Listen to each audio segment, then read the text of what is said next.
just ask themselves WWJD for what would Jesus do, but I prefer to ask WWPRD for what would Pussy Riot do, because Pussy Riot went to prison just to make some people listen. They said church and state's corrupt. It must be true because they're locked up. Before you lose democracy, you ask yourself and I'll ask me. WWPRD. WWPRD. Put in jail for 2 years each just for punk rock public speech. What is this, the Middle Ages? Why'd you put them in those cages? Before you choose complacency, you ask yourself and I'll ask me. WWPRD. WWPRD. Minds can open in a flash when hit by art or hit by cash. Money wins as like as not. Imagination's all we've got. So let's just have the decency for you to ask yourself and I'll ask me. WWPRD. WWPRD. Because progress is not guaranteed. I say this kind of riot's what we need. This ain't the old Red Army faction. This is bold, non-violent action. To change the world, the biggest hint is art is really what convinces. That's why they always try to buy it. But they couldn't buy off Pussy Riot. So when you see bands on TV, you ask yourself and I'll ask me. WWPRD. WWPRD. Hey Nadezhda and Maria and your other friends who got off free. We might not share all your beliefs, and we might even have some beefs, but some things are just undisputed. You're so brave to do what you did. No drums, bass, or mics, or amps. 2 years in 2 prison camps. Those women are my heroes, and the world needs punk rock heroes. Dancing, rock and roll, and yelling, hand in hand with real rebelling. Bands who break through walls with speakers, not just try to sell you sneakers. You want bands who want to sell you things, or bands who want to tell you things? Before you don't say what you see, you ask yourself and I'll ask me. WWPRD. WWPRD. Because Pussy Riot went to prison just to make some people listen. Tried for 7, gave them 2 for what they had the guts to do. Minds can open in a flash when hit by art or hit by cash. Money wins as like as not. Imagination's all we've got. So let's just have the decency for you to ask yourself and I'll ask me.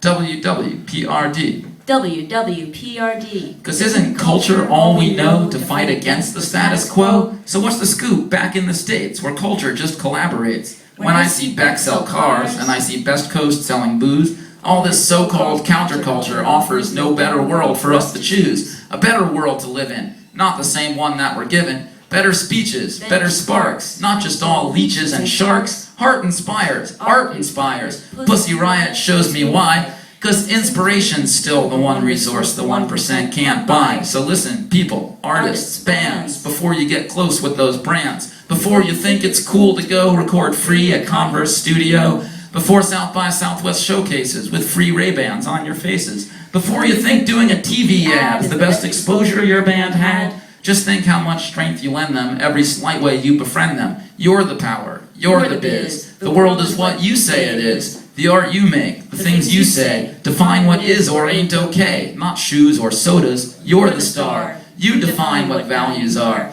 I know you need to eat, so screw it. Just ask yourself before you do it. Why they give these things to you? No strings attached, that's so untrue. No strings attached, that's so naive. You're shaping what we all believe. So when's the last time you said one thing that lent strength to meaning something? Each day that things look so unbalanced. Each day that we sell short our talents. Each day our stars get chewed to bits and used for corporate benefits. Each day I still don't have a clue. Each day I still don't have a clue. At least somewhere out in the world there's some artist I still can look up to. They might be far between and few. It might be sad, it might be true, but at least I can ask me and you can ask you. What would Pussy Riot do?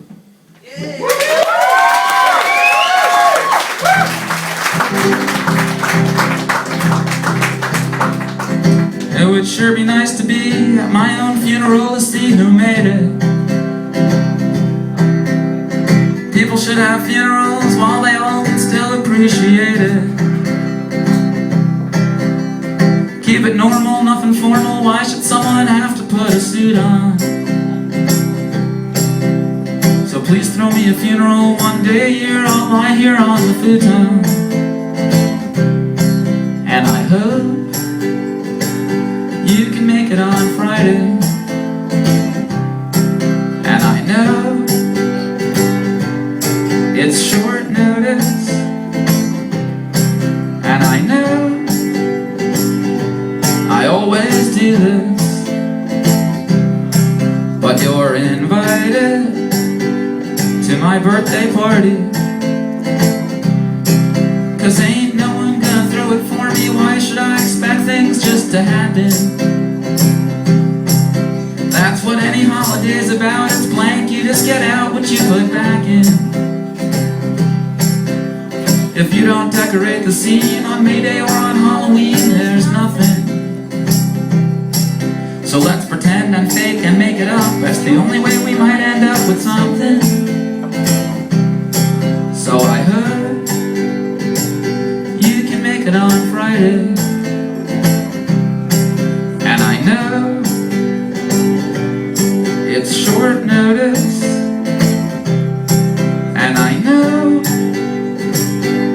I always do this, but you're invited to my birthday party. So can I find a little group, or am I so out of the loop with these gadgets? Old addresses that get bounced, strange voicemails that just announce the digits. Emails I've not written back, I regret it now, I'm losing track of all you. Who's even left, who's still a friend? Did I wait too long again to call you? Now I hope someone can make it on Friday, and I know it's short notice, and I know I always do this, but you're invited to my birthday party. I'll try to make my house a home. I'll try to not just be alone. I need to, or else I might just disappear. I'm fading out with every year, but I don't mean to. I'm back in town, I didn't ring. I guess that's just the sort of thing folks like me do. My life gets full of other stuff. Is it wrong now getting back in touch when I need you? Now I heard anyone can make it on Friday, and I know it's short notice, and I know I always do this, but you're invited to my birthday party.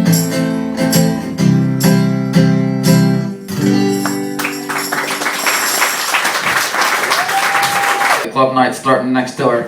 Not the most conducive for solo acoustic, mild-mannered performances.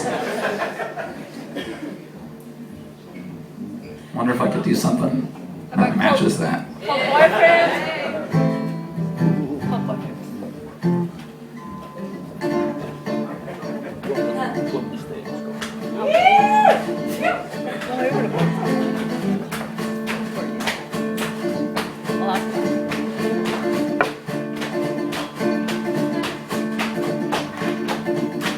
There's a New York City band from the mid-60s called The Gods, spelled with a Z.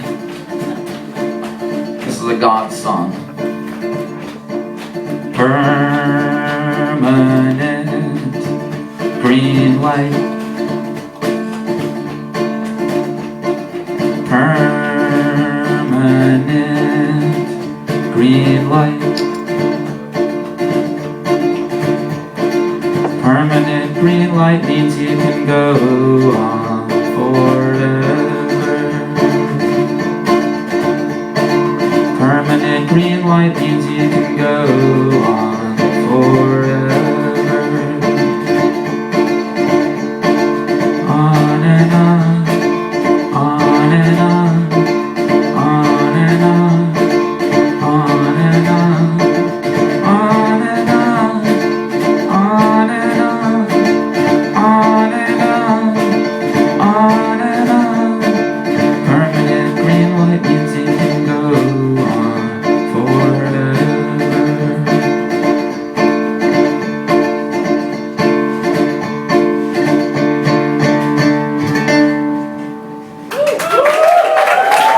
Now I'll show you guys a documentary film to end things off on an educational note.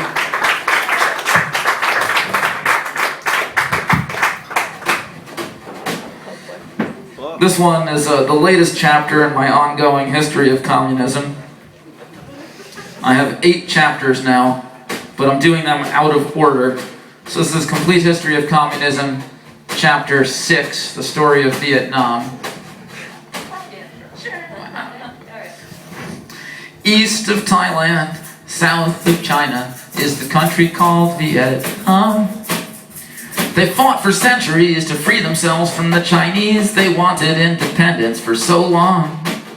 They were free 900 years. Then there came a time of tears when Vietnam was conquered by the French, made to slave in French plantations under Western exploitations that they've not forgotten ever since. A student there called Ho left his Vietnam to go become a cook for European sailors. He lived in Harlem, London, and France, and he got a first-hand chance to see the Western world's successes and failures. After World War I's collapse, when the world redrew its maps, at the treaty meeting in Versailles, Ho attended pleading that they give Vietnam its freedom, but they wouldn't even let him try. Ho knew the USA had been a colony one day, and he admired the way we had fought before him. But he saw now only communism stood up for colonies' freedoms, while the capitalist world just ignored them. So Ho began communist studies and recruited other buddies. He wrote articles that reached back home. He kept organizing on the move until the chances might improve to get the French to leave poor Vietnam alone. Then in World War II's events, when the Germans beat the French, France's colonies were taken by Japan. So Ho returns to Vietnam after decades being gone. It was time to fight for real, not just to plan. Now organizing from within, with his new name, Ho Chi Minh, independence forces started growing faster. And then when World War II wrapped up, the Japanese were crushed. So Vietnam at last had no more foreign master. So Ho Chi Minh declared a new free country then and there, quoting America's words of independence. But they had hardly settled down before the French came back around, and they wanted their old colony back with a vengeance. So began an 8-year war the world had never seen before, a tiny colony against a Western nation. And the USA, for shame, loved independence just in name. We funded France to fight this liberation. Because in 1949, the communists had won in China, so the US wanted Europeans in control there. Vietnam now had the challenge of being right between the balance of big forces all trying to have a hold there. Then, unbelievable but true, in '54 at Dien Bien Phu, France was beaten. Vietnam was free in triumph. The guy in charge on France's side even committed suicide when he realized little David really beat Goliath. But the powers in the West would only compromise at best. They said, okay, Vietnam can have its own elections, but you have to wait 2 years, and right now, to calm our fears, we'll cut the country into temporary sections. So the communists can have Hanoi, but the US will employ this corrupt guy named Diem to run Saigon. But if the voting had gone forth, it would have won things for the North, so Diem never let the vote go on. So began the Southern struggle, communist Viet Cong rebels trying to defeat their Southern leader. And the North helped them a lot, but when Diem did get shot, it was by his own army, because they didn't like him either. The US was desperate for a reason now to send our big armies in, so we claimed we'd been attacked in Tonkin Gulf, and the guy in charge of these naval wars was the dad of Jim Morrison of the Doors. That's true, and that's how the US got more in Gulf. But if they're communists, who cares? Why are we even there? Those crazy questions nagged at the US, while meanwhile the communists just repeated the same way France had been defeated, a total commitment to fighting off the West.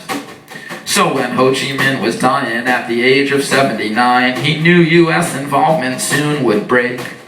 And the US did agree to withdraw troops in '73 with only death and devastation in its wake.